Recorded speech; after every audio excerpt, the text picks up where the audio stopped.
Assalamualaikum warahmatullahi wabarakatuh. Perkenalkan, nama saya Yasya Aulia Putri.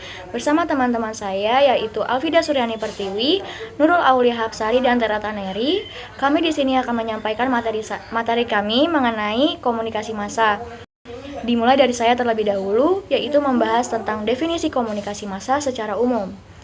Komunikasi massa adalah sebuah proses di mana pesan-pesan yang diproduksi secara massal disebarkan kepada massa, menerima pesan secara luas, anonim, dan heterogen.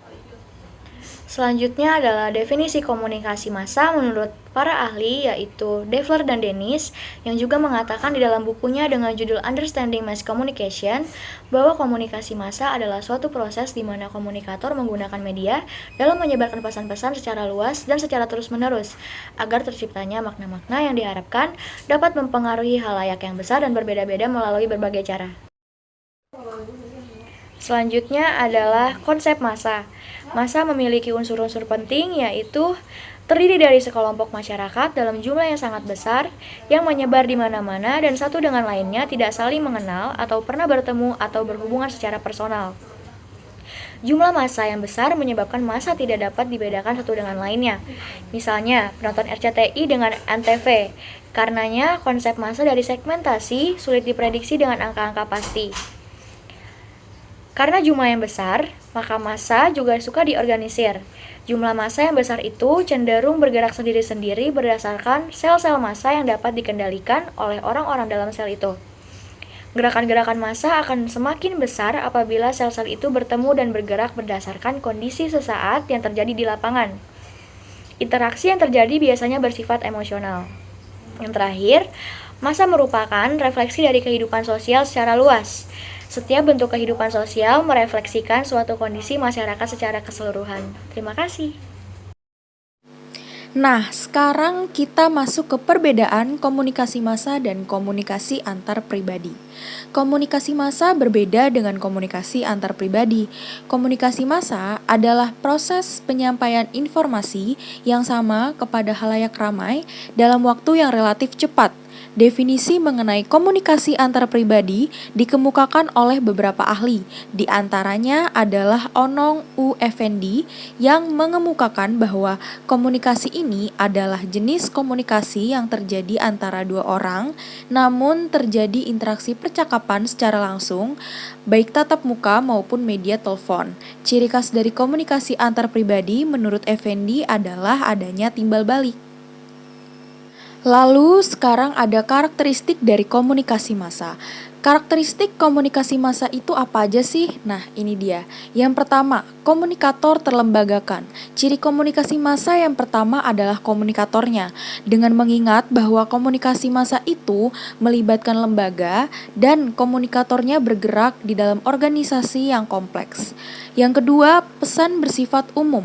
Komunikasi massa itu bersifat terbuka, artinya komunikasi massa itu ditujukan untuk semua orang dan tidak ditujukan untuk sekelompok orang tertentu. Yang ketiga ada komunikannya anonim dan heterogen. Komunikasi massa, komunikator tidak mengenal komunikan atau anonim karena komunikasinya menggunakan media dan tidak tatap muka. Di samping anonim, komunikan komunikasi massa adalah heterogen karena terdiri dari berbagai macam lapisan masyarakat yang berbeda-beda. Lalu yang keempat ada media massa menimbulkan keserempakan. Keserempakan media massa itu ialah keserempakan kontak dengan sejumlah besar penduduk dalam jarak yang jauh dari komunikator dan penduduk tersebut satu sama yang lainnya berada di dalam keadaan yang terpisah. Lalu yang kelima ada komunikasi mengutamakan isi dibanding hubungan. Setiap komunikasi pasti melibatkan unsur isi dan unsur hubungan sekaligus. Tapi pada komunikasi massa yang paling penting adalah unsur isi. Komunikasi massa menekankan lebih kepada apanya, bukan bagaimana. Yang keenam ada komunikasi massa bersifat satu arah. Komunikasi massa itu adalah komunikasi dengan menggunakan atau melalui media massa. Karena melalui media massa, maka komunikator dan komunikannya tidak dapat melakukan kontak secara langsung. Komunikator aktif menyampaikan pesan, komunikannya pun aktif menerima pesan. Namun di antara keduanya tidak dapat melakukan dialog. Nah, selanjutnya kita masuk ke fungsi komunikasi massa. Yang pertama ada media informasi. Salah satu fungsi komunikasi yang paling utama adalah sebagai media informasi. Komunikasi massa menyediakan informasi tentang peristiwa dan kondisi dalam masyarakat tertentu, menunjukkan hubungan kekuasaan, serta memudahkan berbagai macam inovasi. Dengan begitu, masyarakat umum bisa memperoleh informasi yang berkaitan dengan kebutuhan dan kepentingannya. Lalu fungsi yang kedua ada fungsi pendidikan. Dalam perkembangannya, media massa juga berfungsi untuk memajukan pendidikan di Indonesia.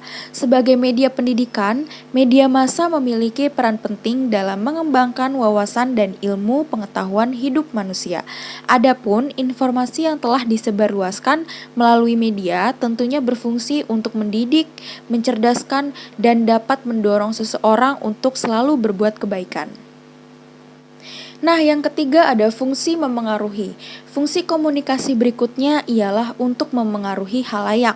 Banyak masyarakat yang terpengaruh oleh informasi yang diberikan oleh media massa, baik artikel maupun iklan-iklan yang sering ditayangkan. Menurut De Vito, fungsi memengaruhi atau influence dianggap paling penting dalam komunikasi massa. Nah, yang terakhir ada fungsi hiburan. Media elektronik memiliki posisi paling tinggi dalam memberi hiburan dibanding dengan fungsi yang lainnya.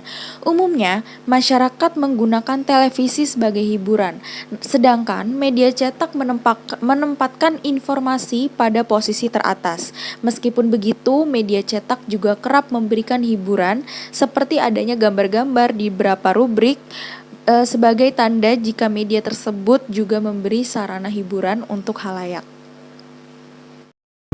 Kemudian ada proses komunikasi massa. Komunikasi massa dalam prosesnya melibatkan banyak orang yang bersifat kompleks dan rumit.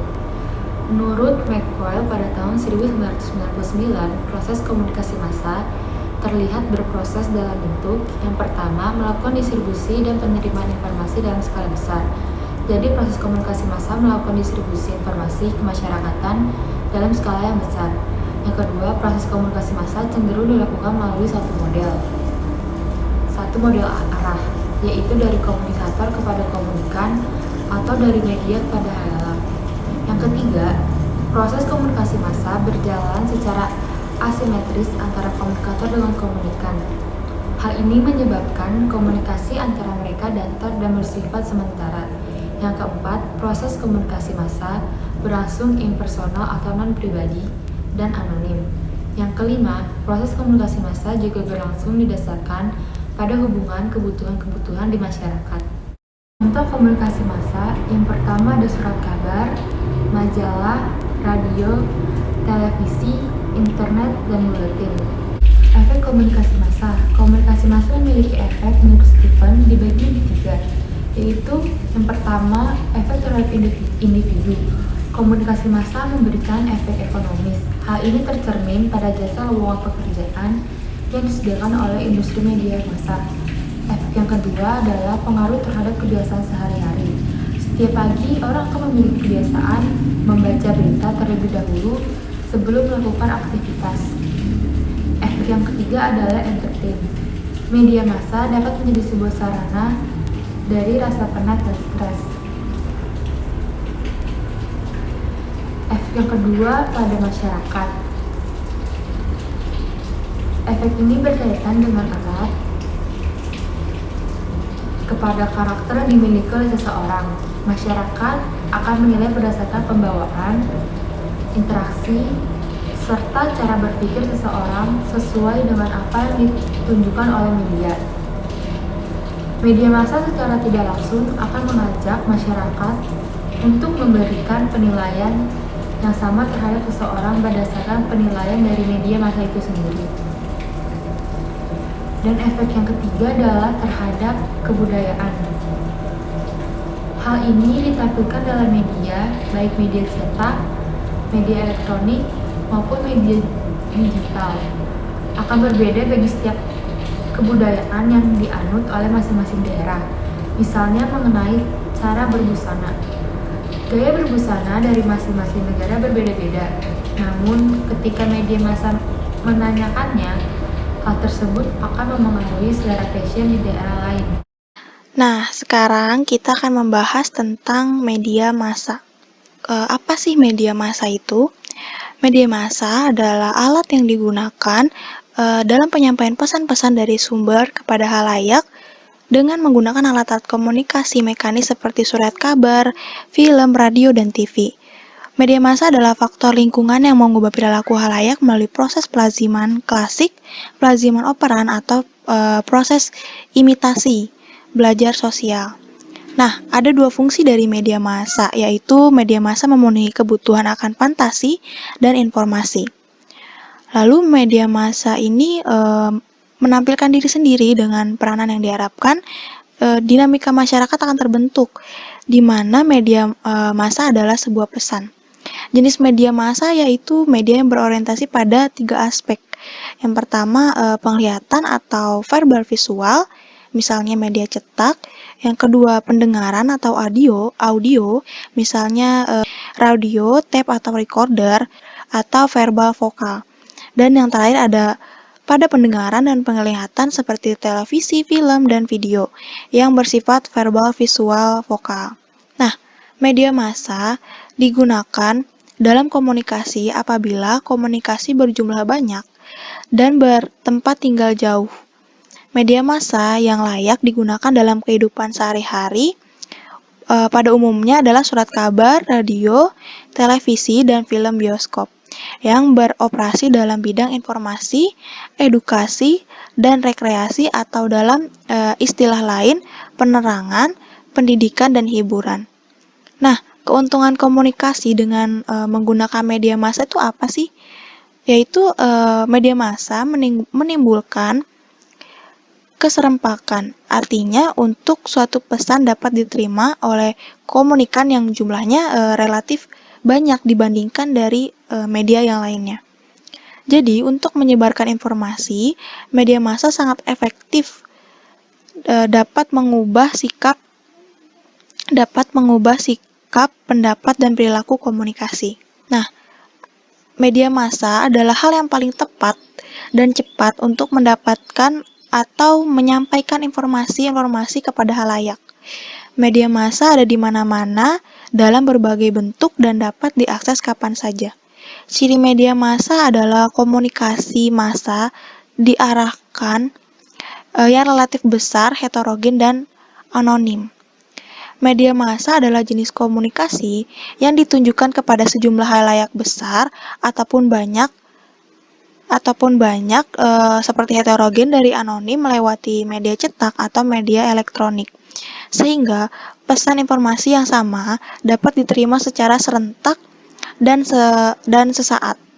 Sebagai media komunikasi, media massa tetap harus menjalankan fungsi umumnya seperti to inform, to educate, to entertain, and to influence. Media massa ini memiliki fungsi. Lalu apa sih fungsi dari media massa ini? Yang pertama ada pengetahuan. Seseorang menggunakan media massa untuk mengetahui sesuatu atau memperoleh informasi tentang sesuatu. Lalu ada hiburan. Nah, untuk hiburan ini, orang menonton film pastinya ingin melupakan kenyataan hidup yang susah dengan mematok sifat menghibur sebagai tolak ukur keberhasilan sebuah film.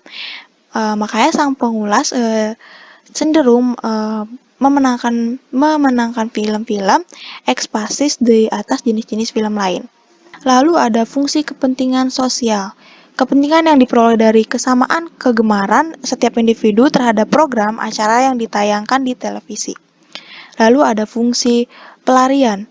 Orang menggunakan media ini juga bertujuan menyelesaikan masalah mereka dengan orang lain maupun menghindari aktivitas lain. Media massa dibagi menjadi 2, yaitu cetak dan elektronik.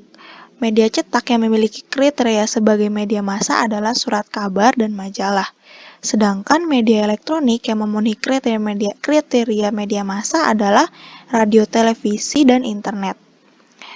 Film merupakan dokumen kehidupan sosial sebuah komunitas.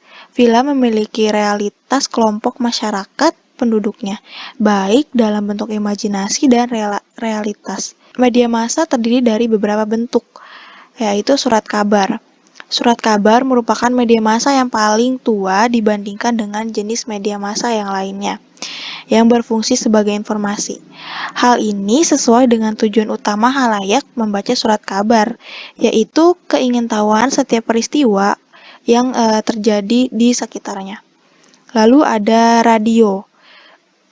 Radio merupakan media komunikasi massa yang menyalurkan gagasan dan informasi dalam bentuk suara berupa program yang teratur dan berkesinambungan.